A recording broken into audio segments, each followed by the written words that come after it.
पाऊले चालत ही पंढरीची वाट आहे. संचित टीव्ही न्यूजवर पाहूयात वारीचा ताट.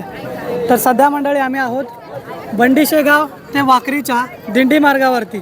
आज बऱ्याच पालख्या एकत्रित प्रवाहात असल्यामुळे आज एक भक्तिमय सोहळा, अभूतपूर्व सोहळा आज आपल्याला या ठिकाणी बघायला मिळतो. आणि अशातच आम्हाला बरेच वेगवेगळे वारकरी जे बऱ्याच वर्षापासून दिंड्या करतात असे सर्व मंडळी आज आम्हाला भेटतात. तर माऊली आपला परिचय सांगा. मी लक्ष्मण महाराज वाघ, छत्रपती संभाजीनगर.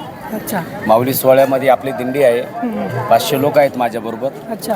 वारी करत आहोत. किती वर्षापासून आपण दिंडी करतो? साधारणतः मला 25 वर्ष झाली. मी 10वी झाल्यापासून वारी करतोय. माऊली मला सांगा, आता तुम्ही 10वीच्या वर्षात असल्यापासून तुम्ही दिंडी करताय. दिंडी का करावी, वारी का गरजेचं आहे? आजचं जग बघितलं तर खूप वेगळ्या मार्गावरती गेलेला आहे. मग दिंडी या सगळ्यात अपेक्षित का वाटते? जीवन जगण्याचं साधन वारी आहे असं म्हणायला हरकत नाही.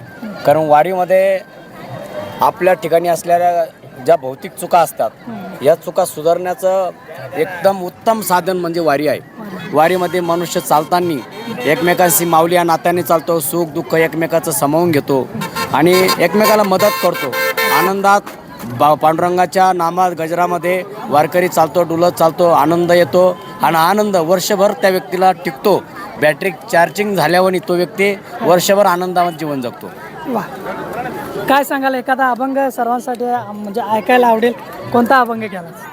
उदंड पाहिले उदंड ऐकिले, उदंड वर्णिले क्षत्रे महिमे, ऐसी चंद्रभागा ऐसे भीमा तीर, ऐसा विटेवरी देवकोटे, ऐसे संतजन ऐसे हरिदास, ऐसा नामघोष सांगा कोटे, तुका म्हणे आम्हा अनाथा कारणे, पंढरी निर्माण केली देवी. रामकृष्ण. रामकृष्ण. जगाच्या पाठीवरती दिंडीसारखा हा अभूतपूर्व सोहळा फक्त आपल्याच महाराष्ट्रात होतं, आपल्याच देशात होतं. याबद्दल काय सांगा? आनंद आहे. आनंद आहे. आनंद आहे. वर्षानुवर्ष यामध्ये वारकऱ्यांची संख्या वाढत खूप वाढत चालली आणि सुधारणा वारीमध्ये खूप आहेत. रस्ते पण चांगले आहेत, पाण्याची सुविधा आहे, शासनाचं पण लक्ष आहे. आनंद वाटतो. जागोजागी अन्नक्षेत्र सुद्धा आहेत, मोफत अन्नदान करणारे मंडळी सुद्धा आज पुढे आहेत. वारीमध्ये एक साधा वारकरी सुद्धा आज भुकेला झोपत नाही. उपाशी पोटी कधी नाही. झोपला नाही. नाही. वारीचा आनंद वेगळाच आहे. तर मंडळी, अशाच पद्धतीचे अनुभव ऐकण्यासाठी संचित टीव्ही न्यूजला सबस्क्राईब करा आणि दिंडीतील प्रत्येक अपडेट आम्ही तुमच्यापर्यंत पोहोचवत राहू. भेटूयात पुढच्या अपडेटसह. तोपर्यंत पाहूयात संचित टीव्ही न्यूज. रामकृष्ण हरी. जय हरी विठ्ठल. जय हरी.